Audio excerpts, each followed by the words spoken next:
Welcome back to the channel. Thingies Lucid Dreaming, the launch of the Jadu AR app, safer DeFi with Otto, plus a whole bunch more. This is Into the Futureverse, and today is Friday, the 2nd of December of 2022. Now give that like button a bunnies up, and let's get into it.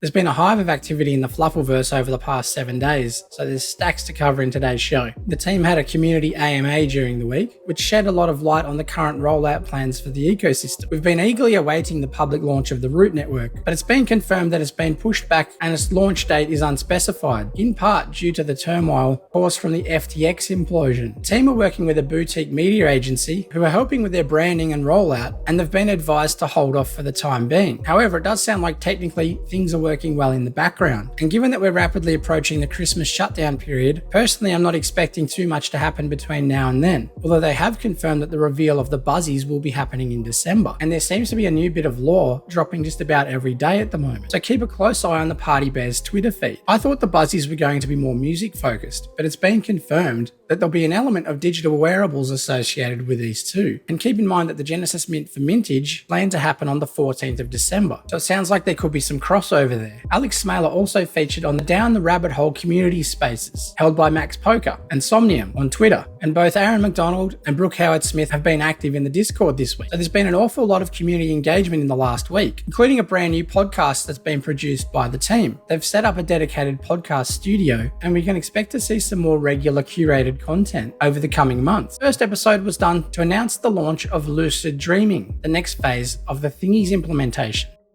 This is it, Thingies Utility Podcast. Welcome, brave travelers, to this very special event, live from the very bowels of the Futureverse ecosystem. Over the next wee while, my fur-loving friends, we're going to be talking about all things Thingy Utility, including the future stages that are on their way. We'll catch up on what's happened so far, explore the partnership between NFL and Altered State Machine that produced these amazing arachnids, and run you through the very next stage of Thingy magic. Excited? You should be. But we're finding ways to kind of embody it in characters to break down that kind of learning curve and introduce this incredible technology to people in fun, gamified ways. And that's really been a lot of fun through this journey with Thingy so far. Every art, they are generated by a text, and we call prompt engineering. So we design a system of, for example, pumpkins. They can be the keywords, can be the evil, devil, nothing about Halloween stuff.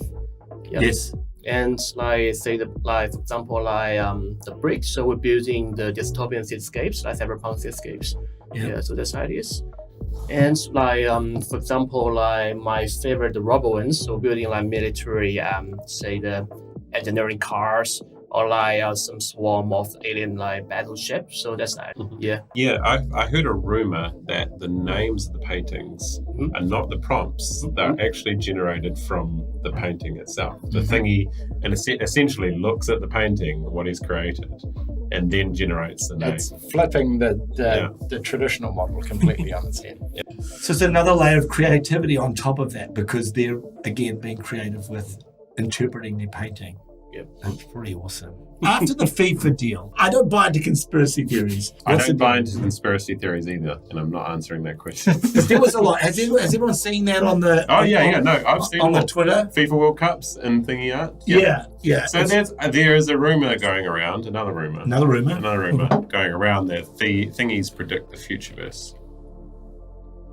I see. It's been around long enough. You recognize patterns. Yeah.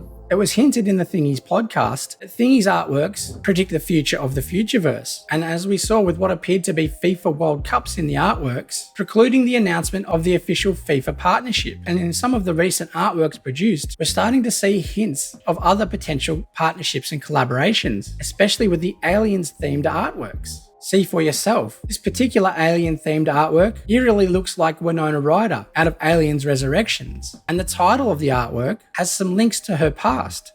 Also, this artwork that Aaron McDonald commented on has an alien that looks very similar to the main character from the iconic Steven Spielberg movie, E.T., which is owned by Universal Studios. Maybe I'm just reading into things, but it sure is fun to speculate. And the results of Lucid Dreaming are incredible. Each Thingies artwork can now be influenced by 7 different styles, where an original artwork can be reinterpreted by your Thingy in the selected style. And we're getting some incredible outcomes. Prawns have created a dedicated website to show you each minted artwork as it hits the blockchain. So check out artbythingies.xyz to keep tabs on all the crazy creations. In the Thingies podcast, they met with Greg, the lead artist behind the Project Tempest team. It was interesting to hear some of his insights around the project.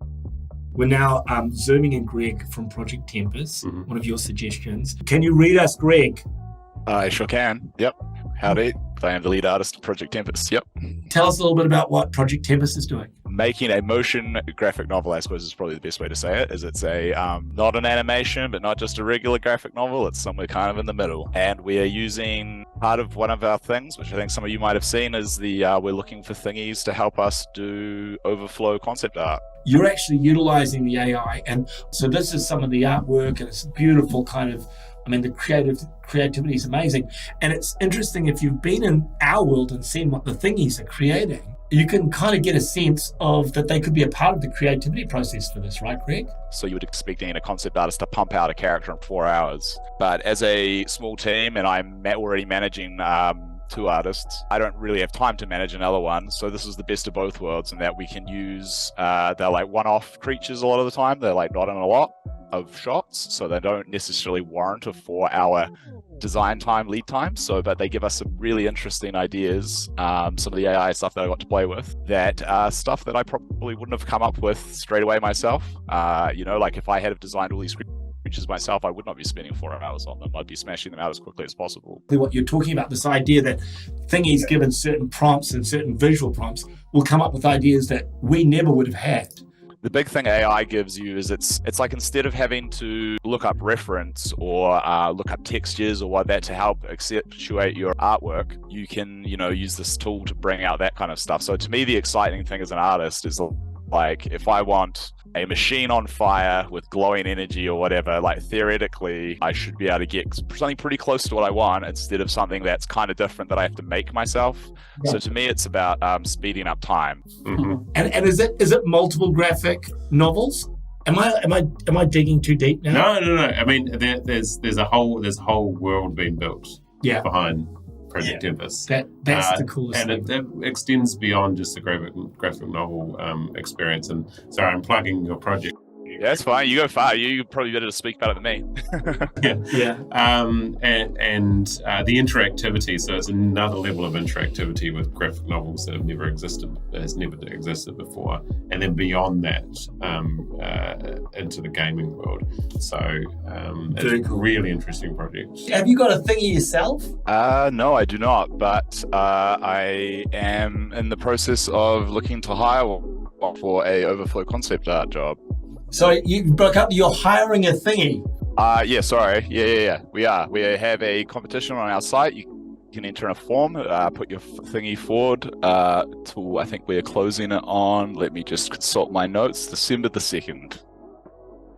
Next up, I wanted to remind any Brandverse Xena watch holders that if you would like to redeem your physical watch, you best do it quickly because the window to claim closes shortly. Jump into their Discord to get the full details, but the TLDR is this. Fund your Polygon wallet with $20 worth of USDC and connect to their website. From there, you'll be able to redeem the corresponding NFT that relates to your watch. The R NFT that you will receive represents the physical watch, and you'll be able to redeem it by burning that NFT. This is all done through their site, and you need to approve the transaction, pay the USDC, pop in your shipping details, and you're good to go. You can see where you're at by going to My Items, then finally confirming the transaction has gone through under the Transactions button. The team at Jadu have had a significant moment in their history with the launch of their highly anticipated AR app. It's just gone live for Apple iOS users, and we can expect the Android version to land soon, and the initial feedback is very encouraging. Today we launched the private version of Jadu. I believe this is the most elaborate AR available on your phone right now. The story starts with the Evas, 11,111 robots that are each paired to a player. You choose the Eva you want to play with and enter AR for the first time. You place this mysterious transponder in your space and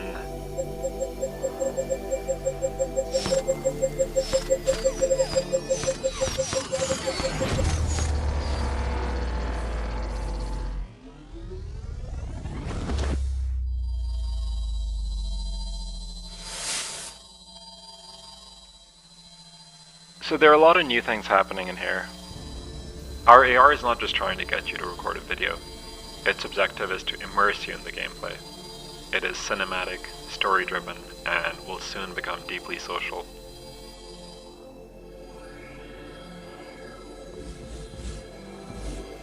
Over the next few months, we'll be stepping into a completely new form of multiplayer AR, in which 2 different players in 2 different locations can have the same AR session together. Working on a deep dive video on Jadu, and you can expect that to land in the coming weeks. But mobile augmented reality has a massive addressable market, and their free-to-play app, when it's publicly launched, could get quite a lot of downloads. And it seems that the integration and crossover between the Futureverse ecosystem and Jadu is getting stronger by the day. I would not be surprised that if the public Jadu app uses the root network and the Futureverse Rails as its back-end blockchain infrastructure, in a similar easy-to-use fashion that we've seen with the FIFA AI League app, where a user can simply log in with their email and a single-use passcode. If you are new to the channel, hi, welcome. I'm Jerry, host of Into the Futureverse, where I cover alpha and updates on all things Fluff World and the Futureverse ecosystem. And if you enjoy this content, consider supporting the channel by smashing that like button, hitting subscribe, and hitting the notifications bell so you get all my videos in a timely fashion.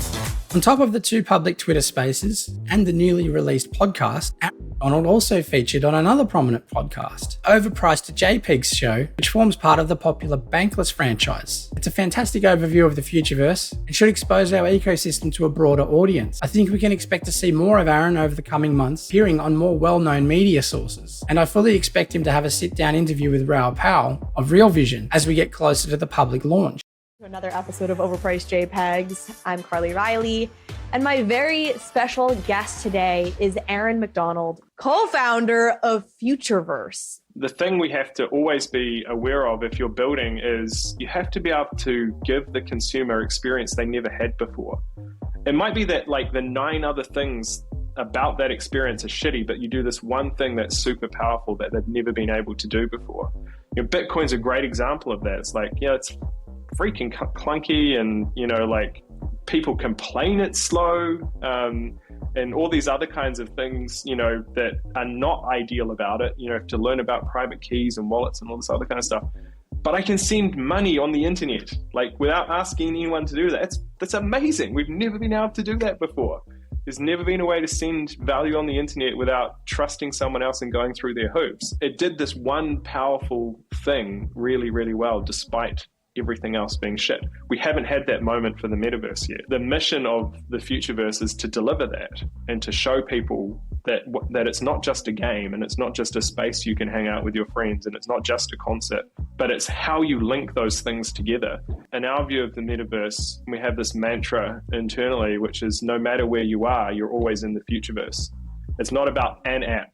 It's not about an experience. It's not about VR. It's not about all of those things. It's about being able to take yourself, your digital self, with you wherever you go, whatever application you're in. When we think about the metaverse, it mostly exists at the data layer. It's not something that we think about at that application and experience layer. That can be anything. Let your imagination run wild. You can have AI fluffs in VR next to you at a silent disco concert. Like, that's all possible. The metaverse is your identity, your social graph, your communications, your assets, like all of the metadata about your experiences. That's the metaverse. And what the Futureverse is doing is building the technology to enable those things to be carried between applications.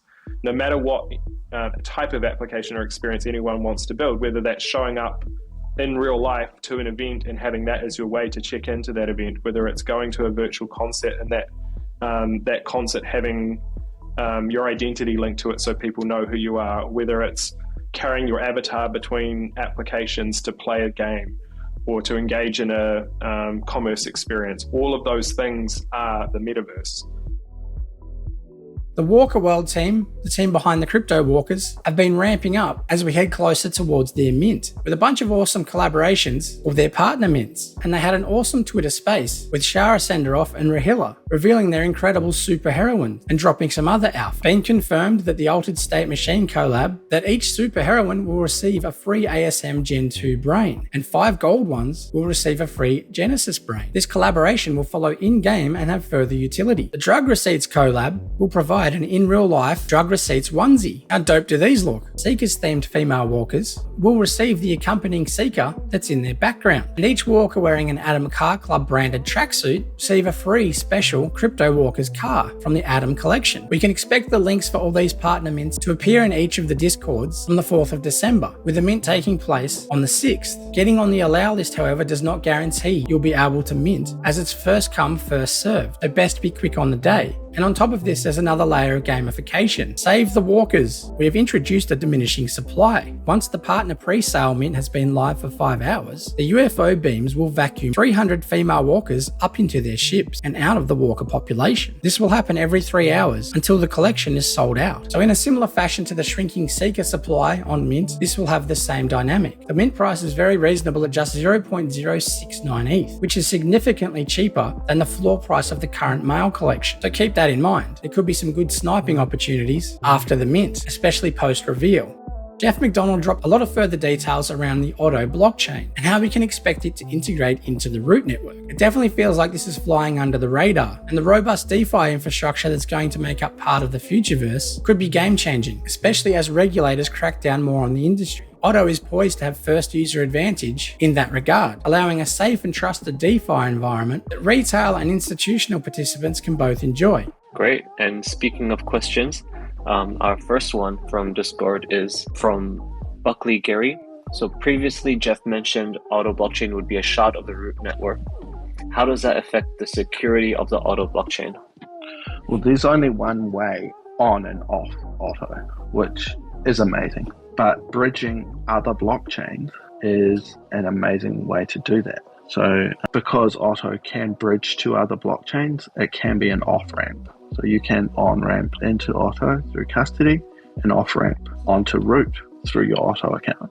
So one of the big benefits of being a shard, though, is that your identity or your identity attestation or the assets that you own, the core identity service within root network will actually integrate with your profile, which is, an amazing position to be in, because it's like your profile doesn't have to be duplicated, but it still stays anonymous. Those bridges that you've mentioned, how is that different to the bridge vulnerabilities that we've seen this past year with the hacks on the different blockchains? It's not a smart contract bridge, if you get what I mean. Otto is not a smart contract bridge company. Root will have smart contract bridges and an underlying XRP ledger for liquidity management. Your assets on Otto are not bridged as such through a smart contract to root network,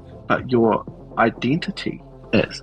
So if you're doing something on the root network, you can quite happily use your assets on Otto to pay another wallet on Otto for a service you're consuming on root, and that the funds don't leave Otto, but they go between two identities that are both registered on root network. Oh, I see. It's quite an interesting way to do things. So you can use your Otto wallet to sign a transaction to transfer between two people. So, for example, if I was buying my, say I wanted to buy a Next Legends boxer from you, your Next Legends boxer exists on the root network, and I have an account on the root network, and you also have an account on Otto. I can buy it on the root network, but the funds will transfer between my Otto address and your Otto address. I see. The funds never leave the Otto blockchain to go to the Futureverse, to the root network. But the permissions. Great. The permissions trigger. The permissions do. Yeah. It's very innovative, and I believe that answered that user's questions and more.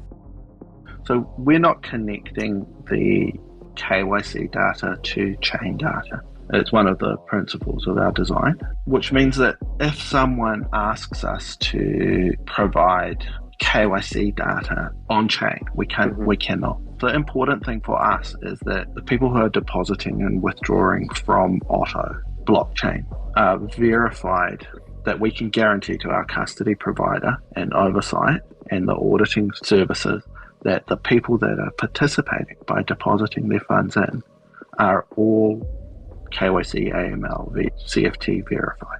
And that's so important to protect the people inside Otto. And anyone withdrawing is also KFC AML CFT verified.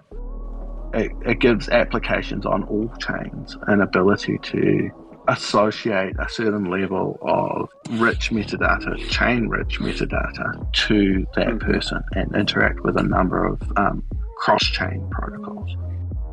It's completely anonymous. It has no data about the person. It's not linked in any way to the KYC file that they have, but it's impossible for them to create unless they have already gone through that process and that they own that account that it's in. If anyone stole one of those, it would no longer be valid. It's very easy to see that it's no longer valid. That sort of ability gives us a knowledge about someone being KYC, AML, CFT verified on Otto, but without disclosing who they are or how much money they have or anything like that. So it gives us a sort of some very rich data, which can't be a honeypot in any way. Also, a reminder that Vitesia and her Gods and Goblins fan fiction project, Snotwort Steals Christmas, is live to mint. It's a modern take on an advent calendar and is a great way to introduce the Fluff World ecosystem to people who aren't in Web3. Check out the links on the Vitesia Twitter profile and help support this community-driven project. Also in other news, the 3D files and naming capability for the Seekers has arrived in the underground, so get naming your Seekers before the Gods and Goblins sacrifice. Thanks very much for watching. If you enjoy this content, smash that like button, hit subscribe, and maybe consider watching one of my other videos. Bunnies up!